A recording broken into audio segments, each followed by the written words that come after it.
Bonjour à tous et bienvenue dans ce nouvel épisode de notre podcast où nous allons ensemble explorer l'action du temps dans le processus de guérison d'un divorce ou d'une séparation.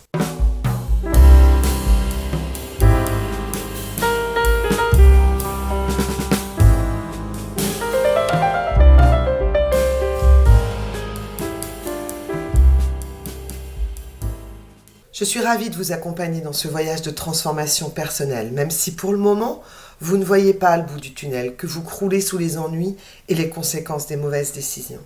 Mais rassurez-vous, vous êtes au bon endroit pour sortir des soucis. Je suis Sandrine Merci et la preuve vivante qu'il y a un bel après. Il y a quelques années, alors que je vivais aussi une rupture difficile que violente, alors que j'étais au 100 millième dessous, j'ai choisi de m'entourer pour remonter la pente et embrasser la vie de mes rêves. Après des années de recherche, de formation, j'ai la chance d'accompagner en francophonie européenne des hommes et des femmes qui souhaitent reprendre le contrôle de leur vie lors d'un divorce ou d'une séparation et surtout sortir rapidement la tête de l'eau. J'espère pouvoir devenir votre voix inspirante, authentique et compatissante dans la guérison de votre divorce ou de votre séparation, notamment sur cette question du temps qui concerne tant de personnes désespérées, voire détruites à cause de ce divorce ou de cette séparation.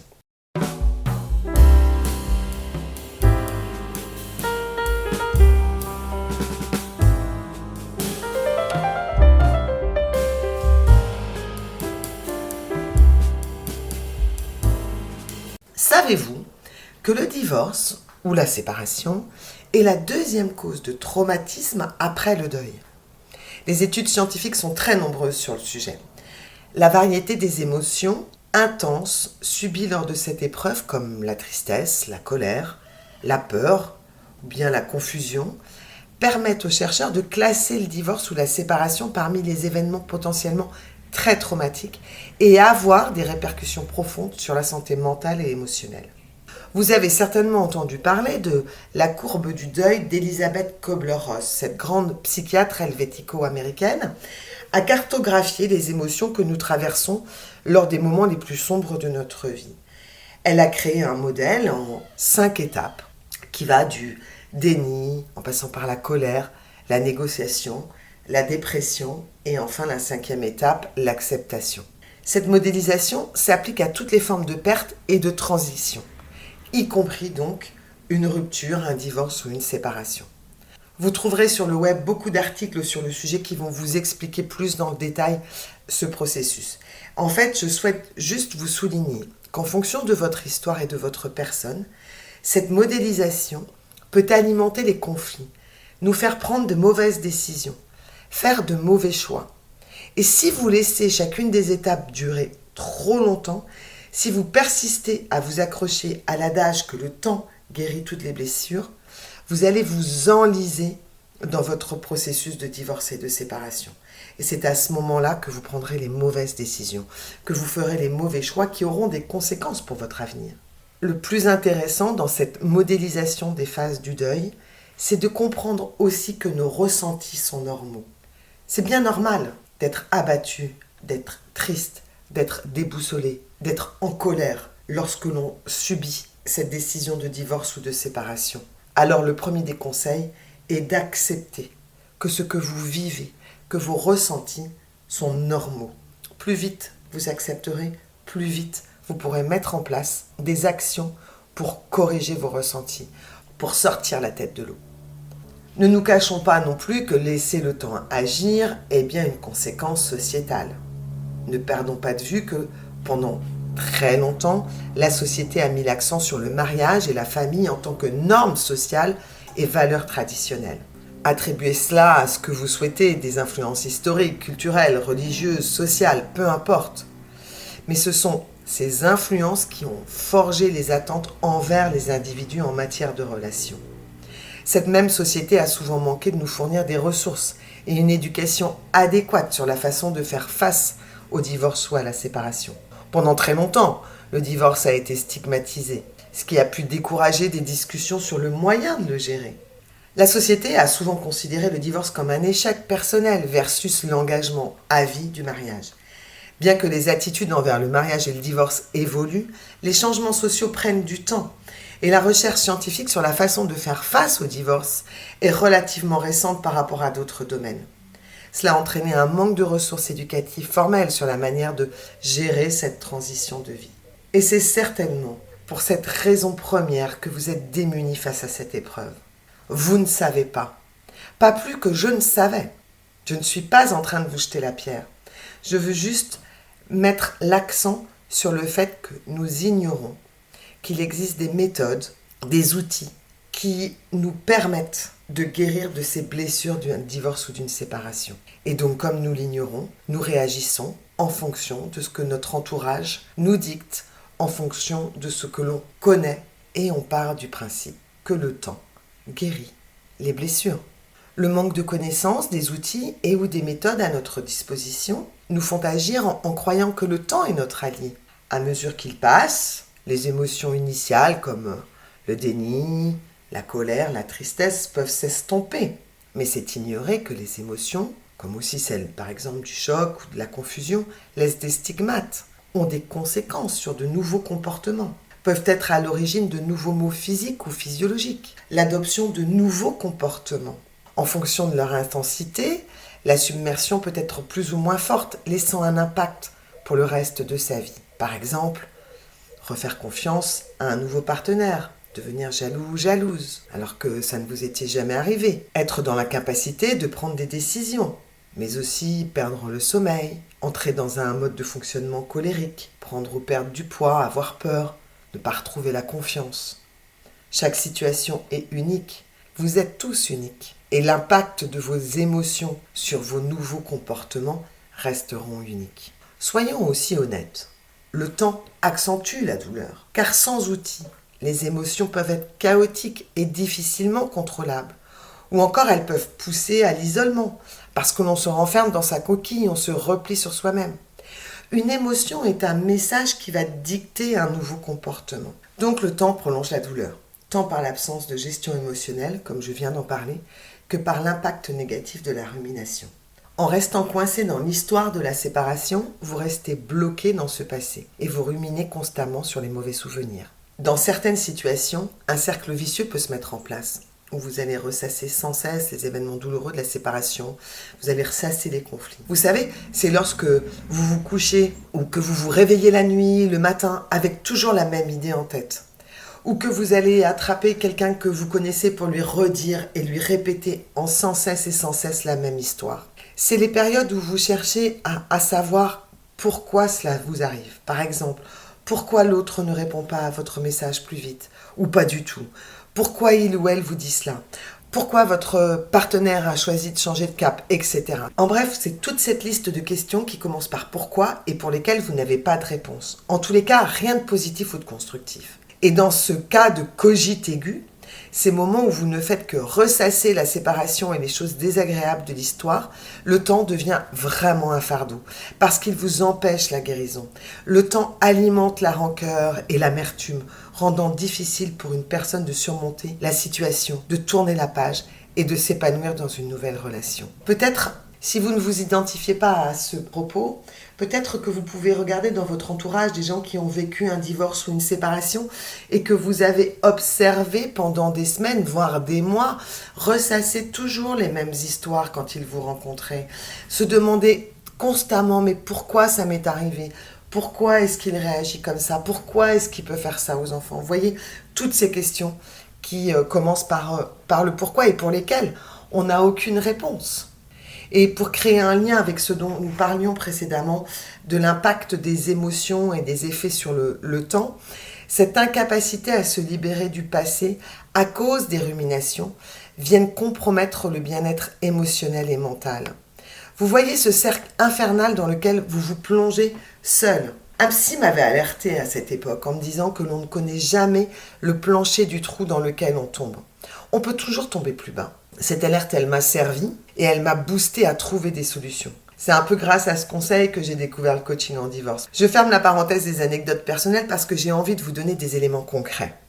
Les neuroscientifiques estiment généralement que les personnes ont tendance à avoir environ 70 à 80% de pensées désagréables par jour. Ça fait à peu près une moyenne de 48 000 pensées par jour. Bien sûr, ces chiffres sont à modérer en fonction des facteurs individuels, de l'environnement et de la situation. Mais ça s'appelle le biais de la négativité.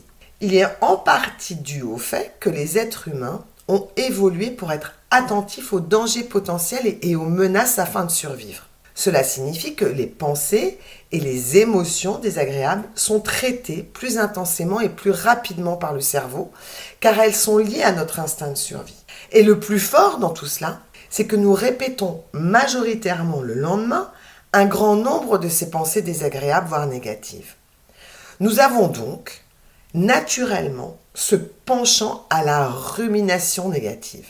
Vous comprenez mieux pourquoi faire confiance au temps pour aller mieux ne peut pas fonctionner. Le facteur temps va également exacerber les comparaisons. En premier lieu, les comparaisons avec votre entourage, où vous chercherez des gens qui se sont remis, ou attention, qui semblent s'être remis plus vite que vous, ou ceux qui ont trouvé un nouveau partenaire dans un temps record.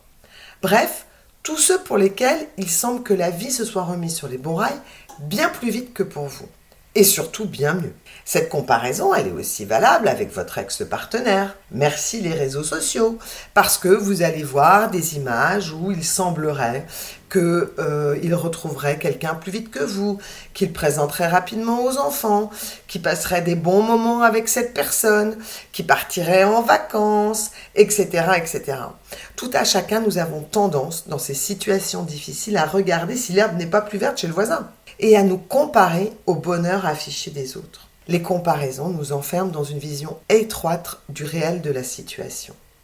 Se comparer à d'autres crée un sentiment d'échec chez ceux qui prennent plus de temps pour guérir, en négligeant le vrai sens de la guérison. Les comparaisons nous distraient de notre processus pour aller mieux. Chaque personne a ses propres étapes personnelles à franchir.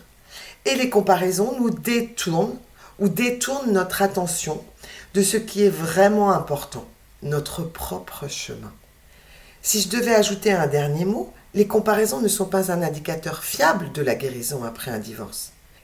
Il est essentiel de se concentrer sur nos propres besoins et notre propre cheminement. Et puis, rappelez-vous des chiffres ahurissants sur le nombre de pensées négatives que nous déployons chaque jour. Ne croyez-vous pas qu'il faut casser ce moule, car la comparaison est le terreau fertile des pensées négatives. Comme avec le temps, on croit avancer dans notre processus de guérison, ce facteur temps implique un autre piège, celui de la consolidation d'habitudes négatives. Par exemple, rester isolé, ne pas prendre soin de sa santé émotionnelle ou psychique, on en a déjà parlé, ne pas prendre soin de sa santé physique ou adopter des comportements compulsifs comme le shopping, l'alcool, le tabac, la drogue, le sexe à outrance et ignorer les opportunités de croissance personnelle. Inconsciemment, nous nous plongeons dans de nouvelles habitudes ou des nouvelles routines si vous préférez, que l'on croit confortables et qui empêchent la guérison réelle, voire vous maintiennent dans la douleur. Enfin, le temps peut accentuer la pression sociale, c'est-à-dire que la société peut avoir des attentes non réalistes sur la rapidité avec laquelle une personne devrait se remettre d'un divorce ou d'une séparation, ajoutant une pression et augmentant le sentiment d'échec. Ainsi, le temps devient une source d'anxiété supplémentaire, renforçant le sentiment de ne pas être à la hauteur, retardant le processus de guérison, car la personne, elle essaye de suivre un calendrier qui ne correspond pas nécessairement à son propre rythme. Cette pression, elle peut aussi s'exercer au sein de votre entreprise, où une tolérance sera peut-être acceptée au début sur vos manques de performance, sur votre baisse de résultats, sur votre manque de concentration, sur votre absentéisme. Mais la tolérance, elle a ses limites. Et sa limite, c'est une limite de temps. Et elle ne sera certainement pas la même entre vous et vos supérieurs ou votre employeur. Le temps devient donc un accélérateur des difficultés professionnelles, pouvant aller jusqu'à un licenciement. Et pendant tout ce temps, si vous me permettez ce clin d'œil, que se passe-t-il dans votre quotidien ? En négligeant sa guérison, en faisant confiance au temps, vous allez accumuler du stress. Vous affecterez votre confiance en vous, ainsi que les relations avec les autres. Cela peut inclure vos enfants, votre famille proche, et certains de vos amis.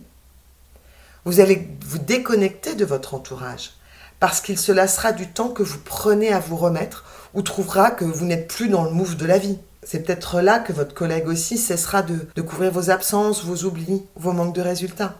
Et vous voyez cette boucle infernale, elle se met en place en vous entraînant vers le bas. Rappelez-vous, nous ne connaissons jamais le fond. C'est aussi une période où vous ne prendrez pas les bonnes décisions. Vous me direz que dans le quotidien, ce n'est pas si grave. Et peut-être que vous avez raison, si vous avez assez d'énergie pour corriger les erreurs de vos mauvaises décisions. Nous savons tous qu'une des difficultés principales dans les situations de divorce ou de séparation, c'est le nombre de choix auxquels vous faites face et la tonne de décisions que vous devez prendre. Alors, ensevelis sous les conséquences du temps, peut-être allez-vous vous tromper dans les choix de la procédure de divorce. Peut-être ne saurez-vous pas choisir les options que votre avocat vous proposera.